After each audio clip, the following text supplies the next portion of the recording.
9 minutes long once I cut off the beginning part. And I was like, oh well.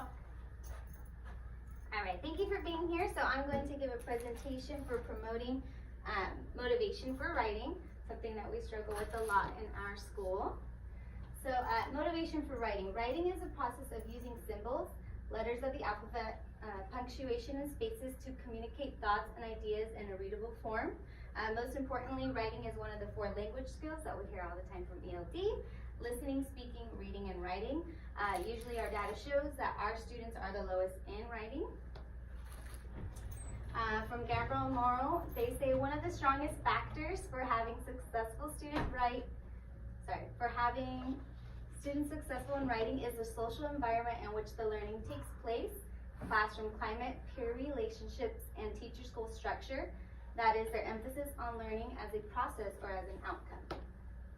So the stages of writing. So we have, first we'll start with the toddlers. So they attempt to write letters or words by making scribbles. They hold a pencil usually in a clenched fist. And this is just a picture showing a toddler's work, if you've seen it before. We start next with preschoolers. So they try to make some letters and attempt to copy words, maybe able to write name, or maybe able to recognize some words being written down. So right here they wrote BT for bat, and then they try to draw a bat. That looks like a bat. Kids age 5 to 7, so they learn how to hold a pencil correctly, and they use letters or sight words, inventive spelling. So here it says, I like the park. They spelled park P-R-C. I like the park so much. Even to sit. So just a lot of inventive spelling. We have students at age 7 and 9, which is improved handwriting. They group ideas from many sentences into one sentences using like the words and or because. They add spaces, capitalization, and punctuation. And then we start the use of adjective verbs and contractions. So here we have one that says at the beach, and it's very clear. This one's just missing a lot of periods as well. Kids age 9 and 11, they learn to use different types of writing: expository, narrative, opinion. They write informative reports, persuasive letters, and then they really start the use of the writing process with writing, proofreading, and their final draft. I believe this was the final draft. It's informative, talking about Florida being the most warm place, and it gives information. Middle schoolers, they sharpen their writing process and grammar skills. They summarize information learned through lectures. So this is saying that when, for example, if I gave a presentation and then I told you to write about it, they'd be able to summarize it through their writing. They have more complex sentences, and then they develop multi-paragraph essays. The funnest time. Then we have high schoolers. So there's a strong grasp of writing mechanics. They add their grade level vocabulary, and then they'll start their essay writing, writing through email, or taking notes in class like Cornell Notes. And then this is just a picture of high school writing. All right, so for our school data that I pulled up, our writing task for the kids, which was about 3 weeks ago, I would say, it says it was an opinion writing. So it said, in your opinion, what would be the most fun thing to do at the park? You need to start with your opinion and then write at least 2 reasons to support your opinion. So the rubric was a 1 through 4, or 0 through 4, and then they just had to state the opinion and then write 2 reasons to support it, so no topic and no closing. That was not counted. With grammatically correct, using temporal words first, next, then, or last. So the data from my class that I pulled, we're going to be looking at this red one here. So the district data was this red line across, which is about 74%. And then my class for the writing standard was 60%. So they were supposed to write an opinion in which they chose a topic, write reasons to support, and provide sense of closure. I noticed that a lot of the students, when I was reviewing the data, did not care to start their writing, so they took probably about 15 minutes to begin. It's not timed, but by the time they started, they didn't really care to finish it. They didn't reread their writing when they turned it in, or some of them just didn't finish it, period. So we scored very low, or I scored, but I'm sure as a team we scored very low in writing. So I asked, how do we get our students motivated to write? So we have to make sure that we make it enjoyable. Maybe I know that Ms. Martinez uses markers a lot, and the students get really excited, especially if they say, are those the smelly markers, right? You use that a lot. So we could also add music to assist in writing. So sometimes I say, okay, you're going to tell me a scary story, and then I'll add maybe like some scary back music or something like that. That could be used for any topic. We can make it relatable. For example, our population is strong EL students. A lot of times we say, okay, go ahead and write about going to the beach. But we talk about a lot of our students haven't been to the beach, so I could change it to writing about a trip or experience to Walmart. So everybody's been to Walmart and they have a lot of fun there. So we could also just slowly increase the rigor as it goes. We could also develop their idea generation. I know a lot of us, when we were in school, we would say, we would get sad when a teacher would say, okay, just start writing about whatever you want.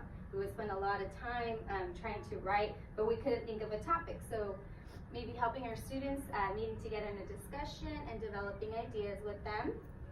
We could also hold discussions, so providing those sentence frames for those EL students.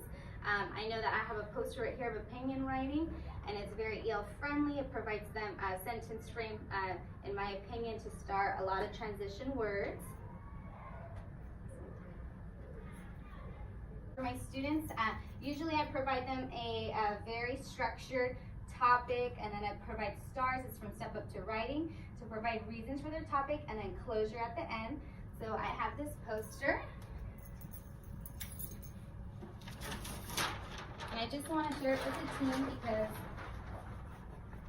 it really helps the students guide their writing. So we start with the Freyer model. You're going to go ahead and choose a topic of what your favorite animal is, and then provide short reasons on why. And then what I want you to do is go ahead and use these sentence frames to go ahead and fill in, and you have to add a little bit more detail as you go. So this is what I use with the students, just to provide that first rough draft, and then they put it on a nicer sheet and then move it to their final after proofreading, editing, and revising. So I'm going to have to pass it down. Pencil in the desk. Cool. Did you make these papers yourself? Where do we take it from? I randomly created it from a picture Hilda showed. So we collaborated with it, and then we, yep.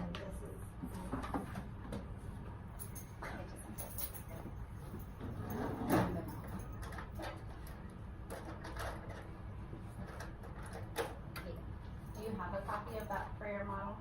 There you go. Thank you. I think we got another pencil. Here. You'll be fine. Okay, thank you. Oh! Alright, so in the middle, you're going to choose, I'll give you a little bit more specific like I gave my students. Go ahead and choose which animal you like the best between either a cat or a dog. And then in the middle, where it says T, you'll go ahead and write either cat or dog.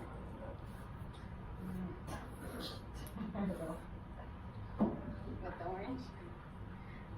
Cat.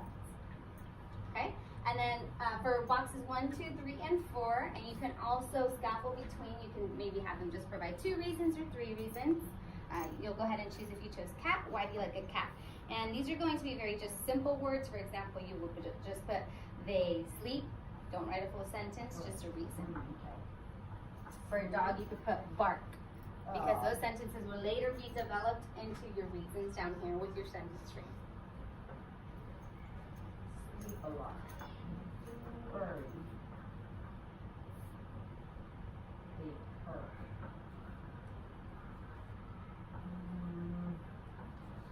What else did I like? Do you let them draw pictures too? Yes. Yes, so the pictures really help the EL learners, give them that. For example, I have 2 students who can't write because they're still Spanish speaking only, so I say go ahead and write the picture, and so when they go back on their writing, they know what they mean by their picture, and then I'll just let them draw their picture inside the sentence frame, and then I'll go later and then write what they meant, and they'll copy my writing. Okay, so once you finish, you'll go ahead and start with your topic, and then you'll go ahead and fill it in. In my opinion, my favorite animal is a, and then write whatever you chose. Yep.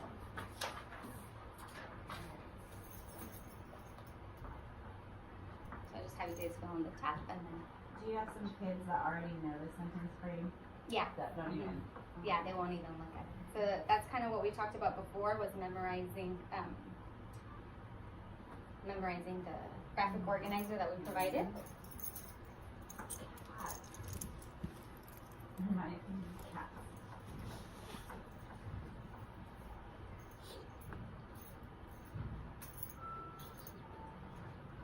Better animals or Favorite animal, favorite? Okay. or the best animal. you want. Are the best. And then I'll just have you write the topic. So put your pencils out when you're done. I'm just Take another copy of this copy. Yeah. So then just to finish it off, so then you'll start with your first star for providing reason would be to start.